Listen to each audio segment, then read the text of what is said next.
My name is Zack Leibovitch, and I'm a collections horticulturalist here at the United States Botanic Garden. Today, I'm going to be talking about carnivorous plants of Mediterranean climates. It's kind of an obscure topic, but you'll see why it's so important in a little bit. And I'm very excited to share this information with you guys. So first, a little bit about me. Here I am. I started growing carnivorous plants when I was about 4 or 5. My earliest memory was in preschool. The teacher reading me a book about carnivorous plants, and I ran home and I forced my parents to order me some plants online, and I killed them. And I did that for quite a few years when I was younger. And around in middle school, I started really being able to grow the plants. And I had a very large collection of temperate plants as well as some tropical plants. I had continued the hobby all through high school. I even had plants in my dorms in college. I went to school for horticulture at the University of Maryland. We don't do much with tropical or ornamentals there. It was very much agronomy focused, but really important part of being at UMD, I was running the horticulture club at the University of Maryland for a little bit, where I oversaw our greenhouse production area in our collections and was doing all of the work growing our annual crops. I started growing some carnivorous plants for us to sell. And we've even fostered a donation through the garden of a bunch of Sarracenia that we were getting rid of that are now homed at UMD. So that's really awesome. And then where I currently work, the United States Botanic Garden. So the United States Botanic Garden is the oldest continually operating garden in the United States, which is really neat to think about. And it's been through a lot. The land originally for the garden was on the National Mall, that big patch of grass we have where there's no buildings anymore, but there used to be buildings there. And you can see the Botanic Garden there. It looks very different than it did today. The land was designated by President Madison in 1820. And the Victorian Conservatory, which you're seeing in this photo, opened shortly after in 1850. So it looks very different from the conservatory we have today, and it's even in a different location. The location for our garden was established in 1933. So that's a bit after. And that was when they cleared all the buildings off the mall and moved everything to the side to make room for the view of the mall and the Capitol. And we have our production facility right now. It's currently 85,000 square feet under glass. I'm about in charge of about 10,000, give or take of that.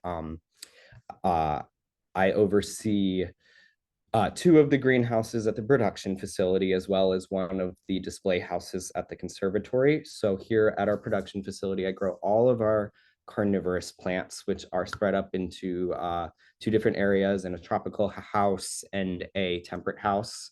I currently oversee the temperate house and take care of the tropical plants in their respective area. In that temperate house, we grow our Mediterranean collection, along with other carnivorous plants that enjoy cold temperatures. And I also oversee our slipper orchid collection. We have a very, very, very large orchid collection, a large proportion of which is slipper orchids. We have over 620 slipper orchids here at the Botanic Garden. And slipper orchids are awesome because a lot of carnivorous plant people are into them as well because of the way they look, even though they eat bugs. But it's really a joy being able to care for those as well.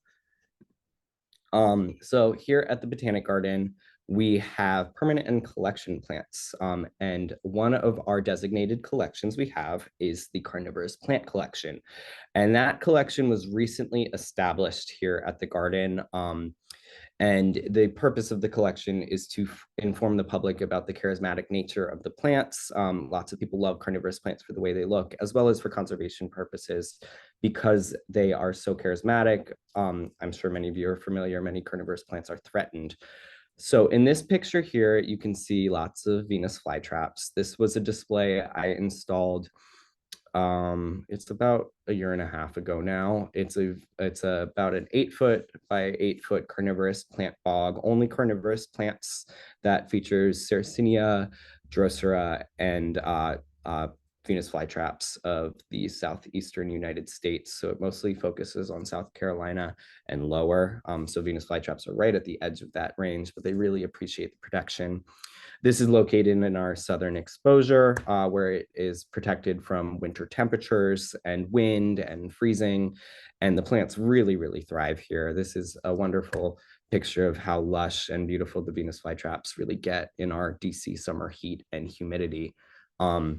So our carnivorous plant collections, as I mentioned to you, are divided up into temperate and tropical plants. So I do a lot of collections work as well as display work here at the garden. We have to wear many hats when we're working here and be able to do a lot of things.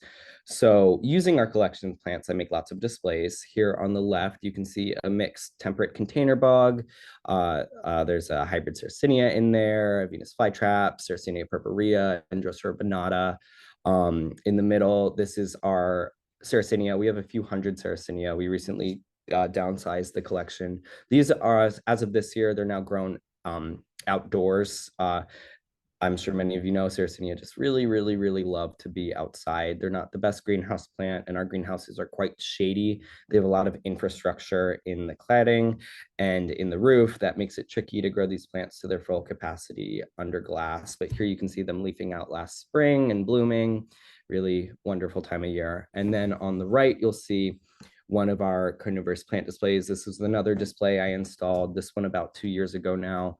And it's filled with a mix of carnivorous plants. This one's to feature carnivorous plant diversity and adaptations. So you'll see in here, there's Helianthera, there's a Bibulus behind that rock, there's Drosera, Sarracenia, Helianthera, Venus flytraps, Nepenthes on the other side of the bed, Pinguicula growing on the rock. So it really goes to show that carnivorous plants have all evolved very similar strategies to grow in different areas. And this is a really fun display.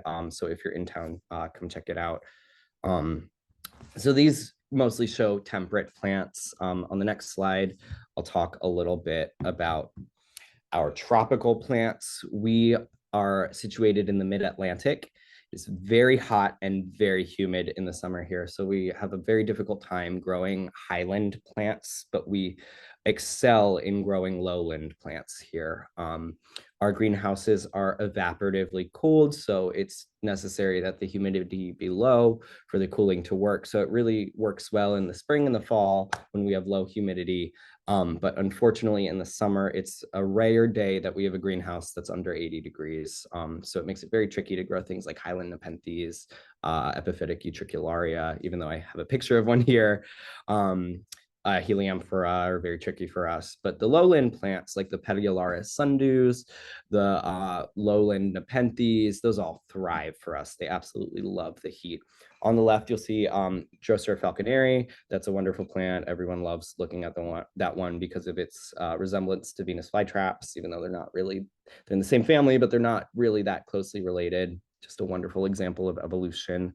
Nepenthes bicalcarata in the middle. Everyone loves that plant as well. This picture was taken a couple years ago, and this plant is actually much bigger now. The pictures are quite huge. They're about the size of my coffee mug now. And then on the right, you'll see Utricularia reniformis. That's a really cool epiphytic Utricularia with really awesome flowers and really, really cool waxy leaves. So that's a little bit about the background of the collections we have here at the garden. Now, we're going to start talking about Mediterranean climates, the bulk of this presentation. So Mediterranean climates, if you haven't heard of them, are really, really important for plant diversity. So going by the Köppen climate classification system, we're looking at regions of the earth that have similar temperatures and rainfall at different times of the year to classify them into different climates. So Mediterranean climates are really charismatic for having hot, long, dry summers with little rain and mild, cool winters with lots of rain. So by the Köppen climate system, there's two types of Mediterranean climates, CSA and CSB. There's hot summer Mediterranean and warm summer Mediterranean. And I like the way they separate them, but I wish they called them something like cool winter and cold winter, because really some of the large differences happen in winter as well as the summer, in my opinion. So if you're thinking about hot summer Mediterranean climates, these are places like LA that are really, really hot and dry in the summer and mild in the winter. And the warm summer Mediterranean climates have a bit milder of a summer, still very dry, but with a little bit cooler of a winter, and less drastic changes in temperature. So if we're thinking about these climates like San Francisco, is a great example of a place in the US with a warm summer Mediterranean climate. Now, these are areas between 30 and 45 degrees latitude north and south. So they're located in both the northern and the southern hemispheres. And you notice these are in very similar latitudes that I am currently in DC. I don't know about you all, but they have very similar day lengths to the areas where we are right now, but the weather is very, very different on different times of the year. So with their hot, dry summers and mild, wet winters, these plants are really adapted to growing throughout the winter. It's rare that it freezes in these types of climates. It's rare that you are having frost kill off plants. It's sometimes frost, but they're adapted to these dips in temperatures. And what's really cool about these climates, I have a map that I'll show you, is they only occupy 2% of the land's total, of the Earth's total surface area in land. But about 20% of Earth's plant species are located in these climates. This is according to the IUCN page on Mediterranean climate zones. Because there is such specific conditions in these climates, they really allow diversity of life to thrive. With the mild, wet winters and the warm or hot summers, it really allows for life to be there all year long. The only limitation in the summer is really water. And it's really cool to see that these climates cause such diversity in plant species. On the right, you'll see a picture I took in Golden Gate Park. This one doesn't have carnivorous plants in it, but it's a beautiful example of kind of what these climates look like. This is Quercus agrifolia, one of the defining trees in this part of coastal California. And you'll notice they're very short, they're kind of scrubby, and there's not lots of tall things growing here. These habitats are generally, and I say generally, conducive of plants that are short and scrubby growing there. So we'll talk about that in a second. Even so, places like the redwood forest are Mediterranean, and I believe I have a slide. We'll talk about why the trees get so tall and how the climate affects that. But here's a wonderful map from our database about where you can find these Mediterranean climates. So there's 5 zones throughout the world. We'll start here in the US because we're the US Botanic Garden, and it's most of the coastal part of most of the western coast in the United States is Mediterranean climate. This is due to the upwellings and the westerly winds that blow from over the ocean to bring cool air into these areas, so they keep it mild in the summer. I know some of you in Southern California are going to go, it's not very mild, but it's very different than our summers over here. And the ocean temperature also keeps it warmer in the winter, interestingly enough. So this part of the Pacific Ocean, especially in central California, has a lot of upwellings, and the temperature doesn't drastically change throughout the year. So the westerly winds that blow over the ocean and onto land kind of keep that area cool. I wish this map didn't extend so far to the east. It's a little bit less than that, kind of to the Sierra Nevadas as the border. And it also extends, if you look at certain maps, all the way. Seattle's kind of the ending point for that. So places in Oregon and Washington still do have Mediterranean climates as well. There's also this area in Chile. It's just because Chile is so long, we know. It's just kind of central Chile that's in between those latitudinal borders that we talked about earlier that really gets this climate. And it's from the coast to the mountains. Again, the mountains are really stopping the air from traveling further inland. We also have the namesake area for which this climate is described, and we'll be talking about a plant from there later, which is the Mediterranean basin. Interestingly enough, the Mediterranean basin has kind of a different feeling than other areas in Mediterranean climate zones. And that's due to the fact that it is kept cool by a sea and not an ocean. And I was talking to the collections director at the San Francisco Botanical Garden, and he was talking about how the shallowness of the Mediterranean basin actually doesn't allow for the best temperature regulation. And because it's not on the westerly side of a continent next to the ocean, it gets a bit warmer and more humid there in the summer. You also have the Western Cape of South Africa, and just the Western Cape. There is lots of climate diversity in South Africa due to the geography and its proximity to water. But it's mostly this area known as the Fynbos that are considered Mediterranean. And this is an area that's very scrubby, dry in the summer, wet in the winter, and their seasons are flipped from us. So when we're thinking summer, it's their winter and vice versa.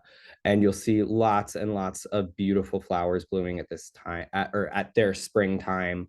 And in the summer, it's kind of barren for them. This is also an area that has lots of other diversity in plant species. Protea is a really important genus from that area as well. And as in addition, there is parts of Australia that are Mediterranean climate as well. So it's mostly over here near Albany and Perth on the Western Cape that is Mediterranean. But there's also, if we're looking at the Great Bight of Australia, which is this curved part underneath Australia, this little area right here also has enough of a peninsula where it's westerly enough where water can blow, or sorry, cool temperatures can blow over from over the ocean and keep that area cool. And this is where species, Drosera binata extends into this range. So that's really neat. There's lots of carnivorous plant diversity in Australia. Another important thing about their proximity to water is the importance of fog, and we'll talk about that relating to some of the plants as well. But because these areas are near cold water and warm land, it creates a lot of coastal fog. So if you're thinking of warm water blowing over the Pacific, reaching the upwelling currents near the coast of California, it's cooling the air down, the water's condensing, and it's bringing a lot of fog onto their coast. And similarly, in these other areas that happen, Central California is really, really known for this by the coast. So that's really cool. And a lot of plants are able to derive water from this fog. And there's a carnivorous plant we'll talk about that does that too. So there's lots of habitat diversity in these climates as well. The majority is scrubland due to the limitation of water in the summer. For example, the Fynbos in South Africa, chaparral in California, the maquis in the Mediterranean basin.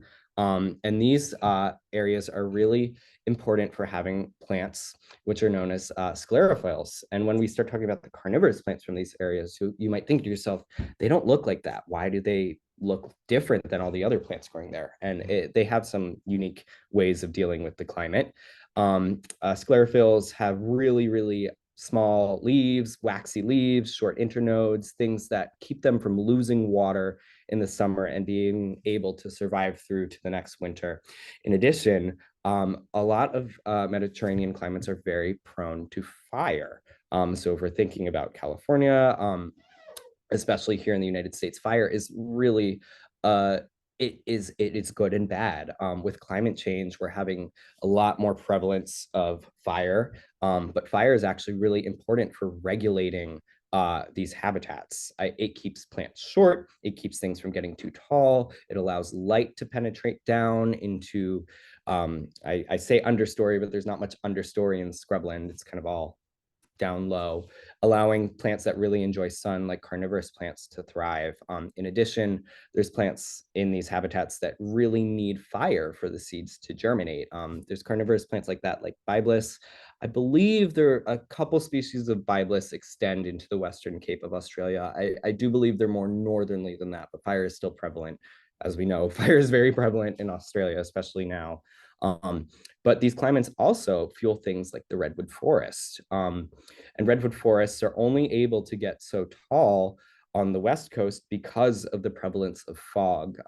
The trees are actually able to create roots taller in their branches that allow them to capture water higher up. And that keeps them from having to transport water all the way from down at the ground, hundreds of feet into their canopies. Here on the East Coast, we can try and grow these things, but they never reach that size. There's a Sequoiadendron giganteum next to the Capitol building, a giant sequoia, and it's smaller than our oak trees. They just really detest not having that coastal humidity. A lot of these areas we mentioned are coastal due to the regulation of temperature by water, but there's also lots of areas that have seeps, and these are kind of where you'll find carnivorous plants growing in here that constantly have water flowing down onto them into the ocean, or just hillside seeps, areas that stay wetter through the summer. And these are where carnivorous plants really thrive. This is a picture from our database of Silvermine Nature Reserve in Cape Town, South Africa. So as we mentioned before, South Africa is right down here on the obviously it's in the south of Africa, but the western part of South Africa, the Fynbos, is really where that Mediterranean climate is happening. And this is a habitat where you'll find lots of Drosera diversity. Things like Drosera regia will grow there. Things like Rorigula also grow there. So lots of diversity there. Now, the part we've all been waiting for, the carnivorous plants that grow here. You're like, okay, we've been talking about these Mediterranean climates. I don't live in California. I don't live in Italy. Why should I care? Well, there's lots of carnivorous plants that come from these climates.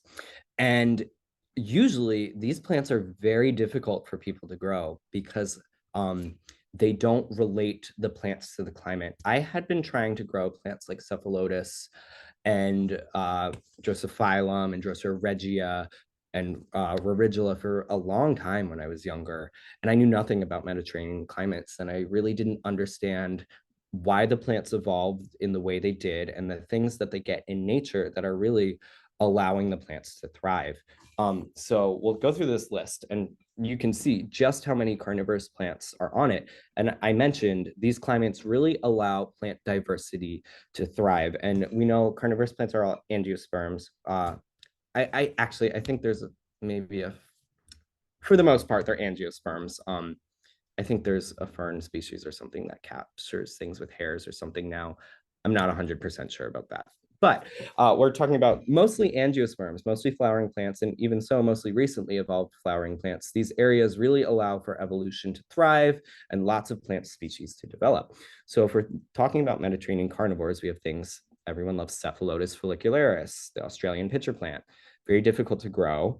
Darlingtonia californica, another carnivorous plant notorious for being difficult to grow, comes from Northern California and Southern Oregon, where it grows in seeps on serpentine. And we have Drosophyllum lusitanicum, another plant that's very difficult and people have issues growing. Rorigula, same thing. Drosera, we have species like Drosera capensis that are incredibly easy to grow, but those are actually, that's from the Western Cape, capensis of South Africa. So that one's from a Mediterranean climate as well. Even though it's weedy, we still love it. Actually thought I was going to pull these out to show you. You know, we have our Drosera capensis here, our Drosera regia, much larger. Pinguicula also thrive in Mediterranean climates. There's a lot of diversity of Pinguicula in Europe, specifically Spain and Italy, where we're talking about the Mediterranean parts of them that are growing on seeps on limestone, similarly to the Mexican ones, but these ones are temperate. Really, really interesting to think about. And also Utricularia. Utricularia are more widespread talking about, and these are generally extending into these climate zones. I'm not certain off the top of my head if there are any endemic Utricularia to Mediterranean climates, but I'm sure there are a few. So you can see there's quite a few species and of carnivorous plants that come from these areas, and there's a lot of diversity in them. On the right, you'll see a picture of this Drosera regia when it's in flower, and it's really neat because it has sticky hairs on the calyces. We all know this is a really cool sundew. It grows a little bit drier. I'm not talking about this one as much today, but it's actually more closely genetically related to the Venus flytrap. There's a great page on the ICPS website about this, but really, really cool carnivorous plant that comes from that fynbos region where it grows right along in the same habitat as Rigula and these areas that stay a little bit wetter. So now we're going to start talking about a little bit more specifics of plants. So today I wanted to focus on two that people have asked me lots of questions about and that are really people struggle with growing. And that's the first one we're going to talk about is Drosophilum. So here's a great picture of some Drosophilum leaves close up. And let me pull over my Drosophilum so he is here for you guys to see as I'm talking about this. So Drosophilum lusitanicum. I just want to talk about the etymology of this for a little bit. Drosophilum, leaves resembling drosa phylum, and then lusitanicum. Anytime you see lusitanicum describing a plant, it's referring, I believe it's a Roman province that used to be a very long time ago in Spain and Portugal. So that was the old name of what they called that area. So lusitanica. So anytime you see a plant species with lusitanica, lusitanicum, something like that, it's referring to a plant that's from the Iberian Peninsula. So Drosophilum lusitanicum grows right down here near the Strait of Gibraltar at the south of Spain and Portugal.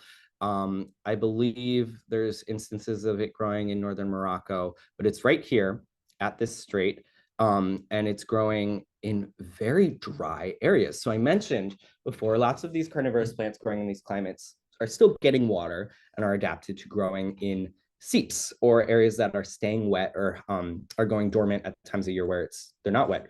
But Drosophilum grows year round, and it grows in much drier conditions than a lot of carnivorous plants. And carnivorous plants are very water inefficient. It takes a lot of water, excuse me, to have water sitting on your leaves out in the open all year long. So we're thinking about things like pitcher plants or sundews where they literally have water, mucilage or digestive fluids, but a large part of that is water sitting out on your leaves.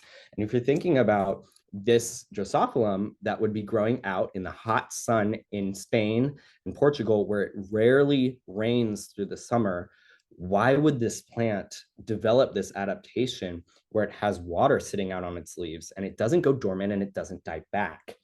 Well, what's unique about Drosophilum, even though this plant's getting rain in the winter, this plant is really adapted to fog. So we talked about fog being a driving climate characteristic of Mediterranean areas.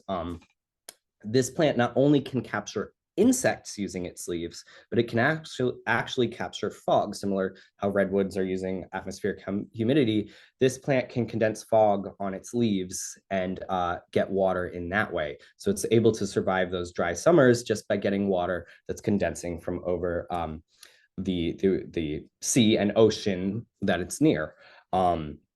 Which I think is really unique. There's lots of Mediterranean plants that do this. People are probably familiar with species like Albuca spiralis with the really curly leaves.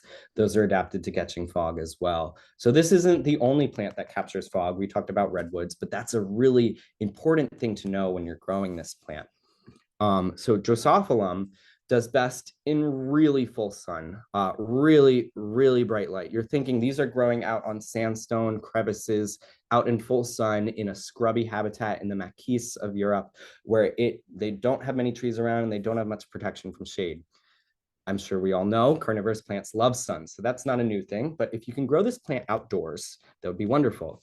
If you grow on the West Coast, if you grow in Central California on the coast, this is a perfect plant for you to sit outside all year round and let the weather take care of it. It might need some supplemental water, but really, this is a plant perfectly adapted to your climate. And watering. This is where people have a lot of issues with these Drosophilum.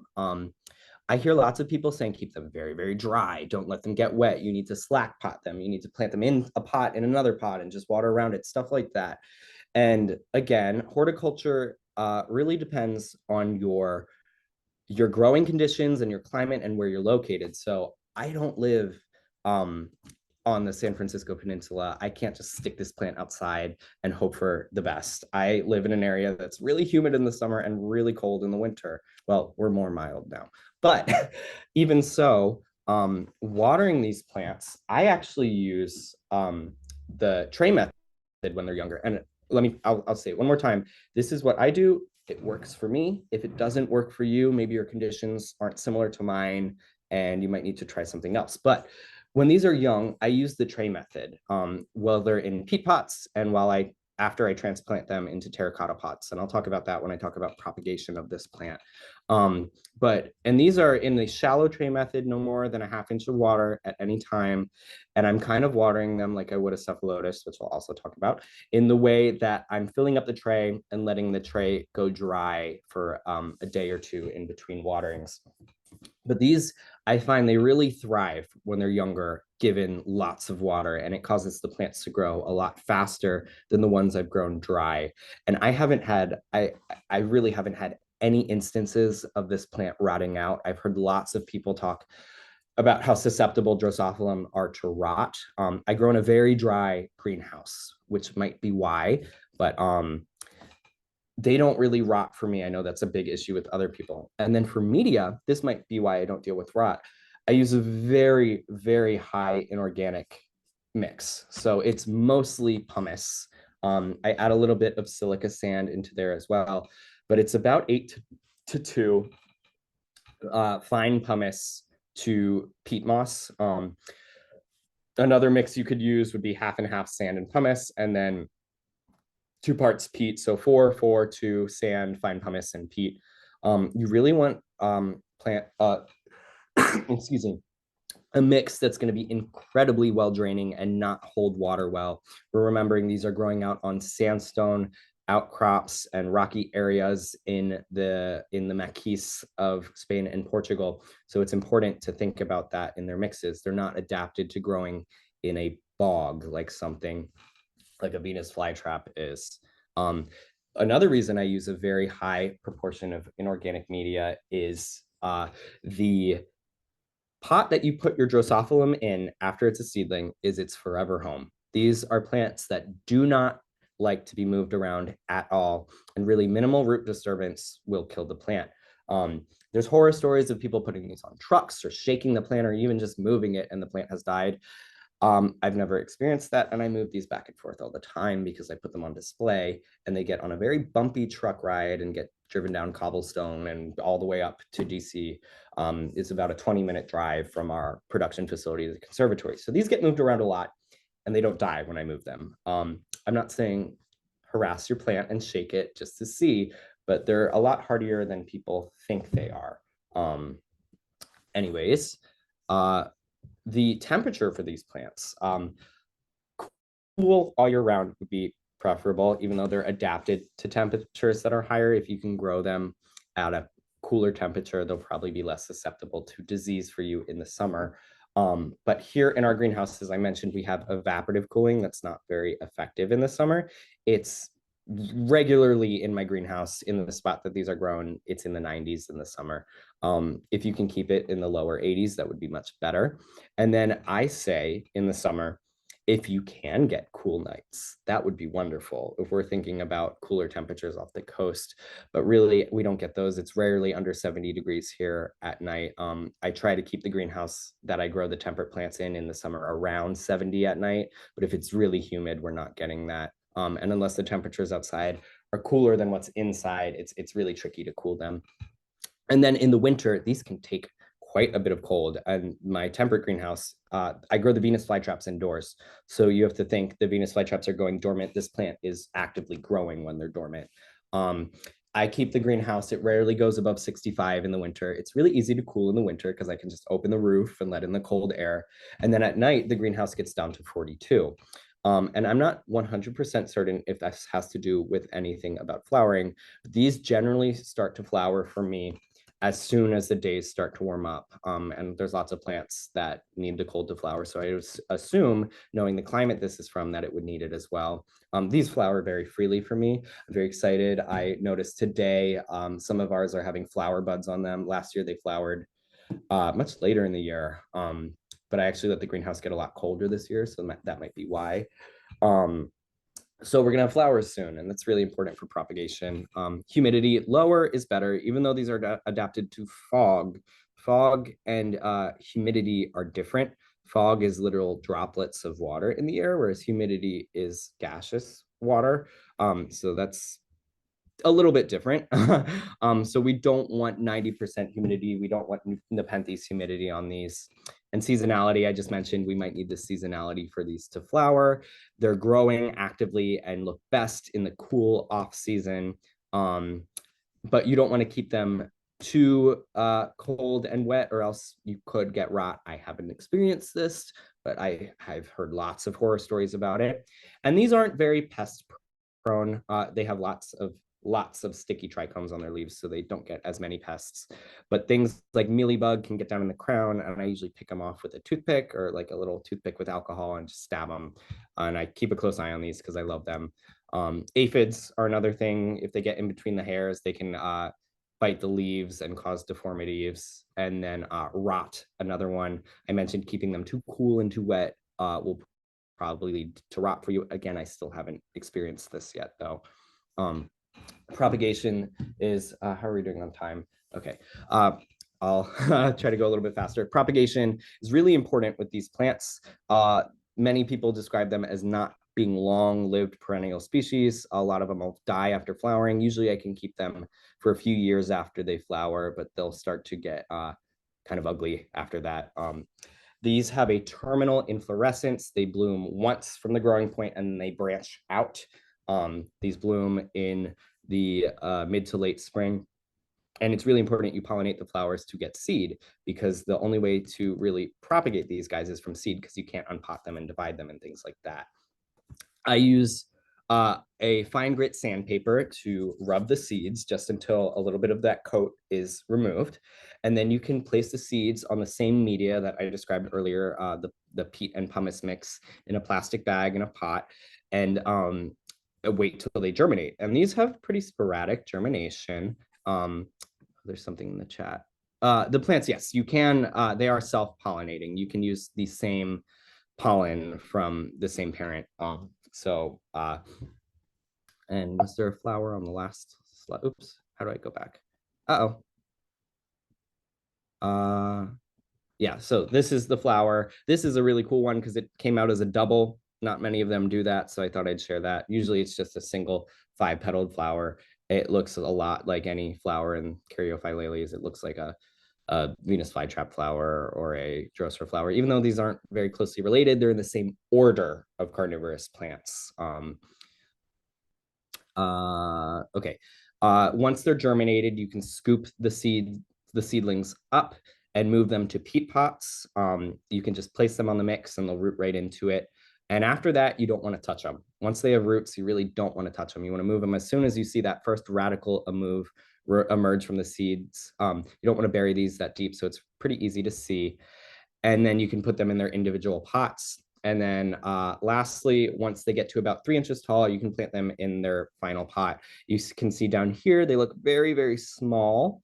But this is one of those plants a year later. So they grow really fast. And this is his final home. He will be in here for the rest of his life. This is a little tiny Drosophyllum seedling I thought I would show you. This is right after germination, right after I moved this into its little peat pot. And then the last part of our presentation, Cephalotus follicularis. This one is from the Western Cape of Australia near Albany and Perth. So it grows right down here. It's a very limited area. And this one actually is growing on coastal seeps, on rocks by the cliffs of the sea that are usually wet. So this is different than the Drosophyllum. The Cephalotus is not adapted to being dry, even though it's in a climate that has little summer rainfall. It's not adapted to having drought. And a lot of the times when they start to grow dry, they'll tell you, and they'll close their little lids and they'll be like, water me, please. Light, again, full sun is best. You'll get the best color.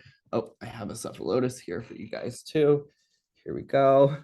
You'll get the best color like this if you can grow them in full sun or really, really close to grow lights. This is a plant I donated to the garden a couple years ago. You'll see some of the bigger ones at my house that do better in the cooler conditions. But they really like bright light. In terms of water, watering them, and I forgot to mention, use RO water for these plants, or rainwater, distilled water. it goes without saying for carnivorous plants, you should be doing that anyways. There's a few species where you don't really need to, but just it's better to be safe than sorry. But the shallow tray method, much like I take care of young Drosophilum. So filling the tray up a quarter to a half inch and letting it dry out a day in between. You never want these to go dry, but you don't want them sitting like a Sarracenia up to here in water. That will rot out these plants very easily. And these rot from the bottom up. So it's very easily to rot these and not knowing they're rotted till they're dead. If you do end up killing a plant, don't throw it away. These can go down to their rhizomes and sometimes they'll come back up, but most of the time they are completely dead. In terms of media, they really like airy mixes, I found. I have not been successful. Well, I've been more successful growing these in a mix similar to a Nepenthes mix than I would a peat and sand mix, which might be controversial, but again, that's what works for me and the plants grow really well. So I use a mix of 2-to-1 long fibered sphagnum and perlite, and I think it's easier to pot them up like this. In addition, you could also use a peat and perlite or peat and sand mix. I really prefer the sphagnum moss mix, but that's just how I grow plants and that's how I water them. If you're using a peat and sand mix, I've had a lot better luck letting the media and the trays be drier for longer. With the sphagnum and perlite mix, they need a little bit more water. Temperature, cool all year is preferable. These are from a place in Australia, again, right by the ocean where the temperature is regulated by the water. And these are not adapted to being hot. They really, really hate being hot. They struggle through us for the summer in the greenhouses here. I've grown a cephalotus outdoors in the mid-Atlantic once, and it survived the summer, but I would never show you guys that plant because it's not something you'd want to see. So you can see the temperature ranges here in the summer. You really don't want to go above 80, but if you do, the plants will take it. Like I mentioned, we have hot days in our greenhouses, but if you can keep them cooler, it would be best. And then cooler nights. And then in the winter, these guys do need cooler temperatures to flower. They send out this really long spike. I usually cut them off because I'm not growing these for seed and it wastes energy, but it's a really long, couple foot long spike, and it has all these tiny little flowers at the end. And I didn't talk about the etymology of this plant at the beginning. That's where the name cephalotus comes from. It refers to the anthers on the flower, cephala, like cephalopod, meaning head, or head foot, cephala referring to head or brain, sorry, brain. The anthers are shaped like little brains. It doesn't refer to the leaves. Follicularis refers to the leaves being covered in hairs. Humidity, not really important. I grow these in open air in my house, and this is one I grow in my house, and they just thrive. They love growing under grow lights in my house. I don't grow my plants in terrariums. I don't like having infrastructure for growing plants in my house. So the minimal amount I can do is really the better for that. Seasonality, I just mentioned, they like to get cold in order to flower. If you're looking to get seed, it's a very long process growing these from seed, but if you're looking to get seed, they need that cold. In the winter, they do slow down their growth. These can take a little bit cooler temperatures in the winter, and a lot of times they'll stop growing pitchers and start growing what are known as phyllodia, which are non-carnivorous leaves. There's a wonderful article on the morphology and how these leaves evolved, relating them to oxalis in one of the ICPS journals. So I'd recommend you check that out if you're interested in leaf shapes. And then pests. These guys are not very prone to pests. I would say the number one pest I get, or disease, I should say, on cephalotus is powdery mildew. And that's when the humidity is too high. That's why I recommend keeping the humidity lower when you're growing in a greenhouse, or keeping the airflow really, really high. I've also had these get thrips before. I mentioned rot if you keep these too wet. And then sometimes these can get mealybug down in the crown as well. And then the propagation, what is this? It's a naked cephalotus. So this is what they look like when you unpot them. And don't be afraid to do this. A lot of people are afraid of disturbing these guys. These are very resilient, and you can cut them up into lots of pieces and they'll make lots of plants for you. Most of the cephalotus we have here at the Botanic Garden, and all of mine at home, are ones that have come from three plants, and there are dozens and dozens and dozens of these things that have come from me now with other people or here at the garden or at my house. And they really grow quickly once they're established. Contact with the media is crucial when growing cephalotus. When you're repotting these, if you don't do it right, they will close their lids and they'll tell you didn't do it right, and you'll need to take them out and do it again because they won't establish. I mentioned using the sphagnum mix. I really like that because similarly to how I grow Nepenthes, I'll spread the roots over a ball or get the roots really tight in a ball of the media and push it into the pot rather than placing the plant in the pot and putting media around it. That works really well. You want to make sure sometimes these are mounded, that you get the media up underneath the plant. Otherwise, it's really detrimental to their health. And propagating them. Asexual is easiest. You're going to get plants much faster unless you're trying to get a new variety of cephalotus. I wouldn't recommend growing them from seed unless you want to do it for fun and have that process. Leaf pullings is really easy. You can pull downward on the little leaves and you want to get the base of the petiole with them, the little white part, and you want to place that into moss. I've never done it in a peat and sand mix, but I usually use moss. I've done it with and without rooting hormone. I didn't really have different results. Most of them take. And you can use phyllodia or pitchers. I generally prefer to use phyllodia because they're not as pretty as the leaves. I don't like ripping them off. They're really easy to do it that way. You can divide these. Down under here, you'll notice if you look from underneath, the rhizomes will branch out. You can slice off a piece of that with a sharp blade and place it into moss just like you would a cutting, and it will make roots very easily. Even I'm sure if I broke off all the roots on this and planted it, it would probably take very well. The only thing I'll say about doing cuttings and divisions is humidity is very, very important to the propagation of these plants. I usually will bag them up, even if they're in a greenhouse, after repotting or propagating for usually around 2 or 3 weeks for the repots, for the propagating ones until they start actively growing again. And the plants will tell you when they're not getting enough water or don't have the root system available yet to take up water. They will close their lids on you. They just go down flat, kind of like this guy here, this dying pitcher. They just close down. And if you see that, you know you did something wrong or they need more water. So keep that in mind. That wraps up my presentation. I know it got a little sped up at the end, but I hope you guys enjoyed learning how I grow these different plants. And I hope you guys enjoyed learning more about Mediterranean climates and why plants are so diverse there. And thank you very much. I'm very happy to have been in this presentation today. All right, thank you so much, Zach. I first learned about you on social media from the U.S. Botanic Gardens. Yeah. Social media, and you were just showcasing all your carnivorous plants. So I knew you would be a great candidate for one of our monthly webinars. So thank you for agreeing to do that. Oh, yeah, this is wonderful. I mean, I've been a member of the society. We get the journals here through work. I love everything that you all do. And I'm really like, this is a dream come true for me that I'm presenting for it now. So thank you very much. Excellent. I don't know the exact numbers, but we have maybe around 1,200 paying members. Okay. But then we Wow. do have dozens of botanical gardens and libraries around the world who also get our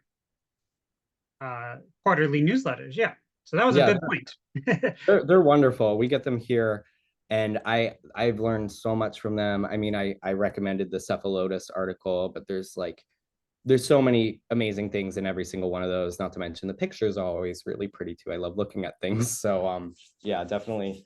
I mean, I guess everyone here right now gets them. That's right. But, Yeah. So everybody who's attending good. this Yeah. live is an ICPS member. And for those who are watching the recording, I just wanted to let you know that this May, we are having an international conference in Vienna, Austria. It's the end of May. It's hosted by the German-speaking Carnivorous Plants Society in partnership with the ICPS. The dates of the lectures, the presentations are May 24th to the 26th, but then there's 3 or 4 days field trips and fun activities after those 3 days of lectures. You can go to our website or the German-speaking Carnivorous Plant Society's website to register. So you can go to either website to register, and then you can see the list of the itinerary. The ICPS is a group of lots of different people, growers, botanic gardens, scientists. If you go to our Club Express membership only website, or if you go to our Facebook page, you'll see upcoming webinars and presentations. And one of my proudest things is that we have 5 animated videos for children all the way up to adults of how to grow carnivorous plants. These are all free on our website as well as our YouTube page. And something else that I'm really proud of, you can maybe see it on my t-shirt, is that in 2024, May 1st, it will be our 4th annual World Carnivorous Plant Day. And on that day, we publish over 24 videos from people all over the world to celebrate carnivorous plants. Many of them are growers, a few of them are scientists, some of them are authors. And if you want to help support the ICPS education and conservation initiatives, the biggest thing you could do is become a member. And another benefit of being a member is that you get access to our seed bank. And something else that we're proud of is that this is going to be also the 4th annual Carnivores in the Classroom grant, where we have been able to fund up to 50 teachers every year all over the world to add carnivorous plants to their classrooms. If you think that's a worthy endeavor, you could go to our donate button, or like I mentioned, I'm wearing this super cool t-shirt. You can go to our online store, but let me back up. This year, rather than individuals donating to Carnivores in the Classroom, I was able to get all of these wonderful people and nurseries to donate plants directly to the teachers. But it was mostly North America and Australia and a little bit of Europe. But we want kids from all over the world to experience carnivorous plants. So if you know a carnivorous plant nursery in, let's say, South America, Africa, or Asia, please connect them to me so we can really push that, because we want everyone to learn about these amazing plants. So I just mentioned that those nurseries directly supported Carnivores in the Classroom. But one way that you could help support the ICPS is by going to our international store. You could buy a tote bag, a mug, a t-shirt. These have the second World's Carnivorous Plant Day. But if you go to the store right now, you'll see it's updated for 2024. All right, and save the date. Wednesday, May 1st, 2024 is World's Carnivorous Plant Day. We have lots of great videos scheduled and more to be announced very soon. All right, Zach, I got a couple of private messages for you. Awesome. And we have 6 minutes to answer all of them. John asks, do you have internship opportunities at the U.S. Botanic Garden? We do. We offer a few different internships in education and horticulture, and what's the other operations as well. They're closed for this year. If you check out late winter or early spring on our website, I'm sure they'll be posted for that. And okay, so you did a great job on talking about those specific Mediterranean plants. But Yeah. Delphine asks, how do you get epiphytic utricularia to flower? I would just say you grow them well. I've never had any issues getting them to flower. These are not really plants from areas that are very seasonal. They're usually the epiphytic ones are from highland rainforests where they're growing inside of bromeliads. So you're thinking like reniformis, nelumbifolia, things like that. They just like cooler temperatures. So if they're not flowering for you, if your plants are really leafy and pretty, I am not too sure. But if they don't look very happy, that might not be why they're flowering. So I can't speak more to that. I've never had any issues getting them to flower. I'm sorry about that. Do you fertilize them?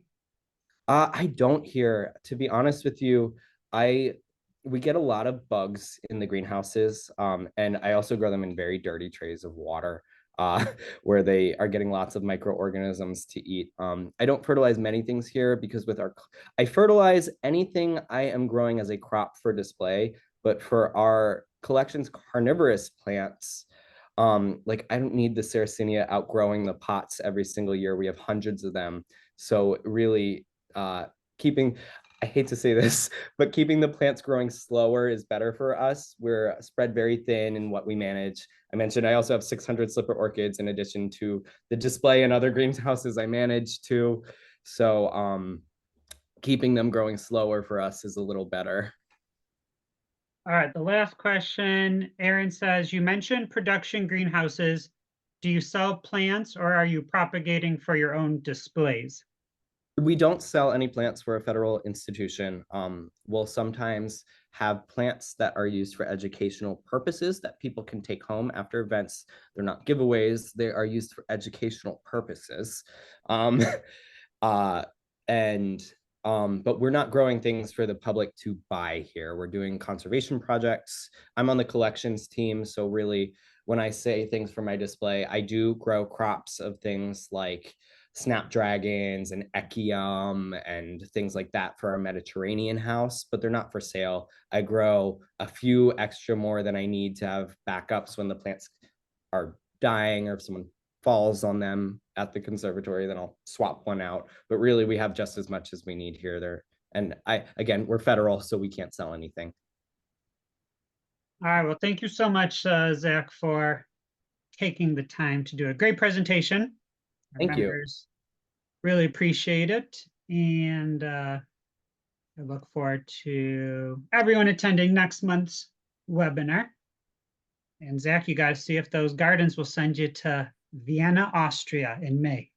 I would love that. That would be amazing. Yeah. And for everybody who's paying attention, 2024, May 2024 is our next international conference. And we do it every other year. So 2025, we're taking off. But then in 2026, we will be in the Americas.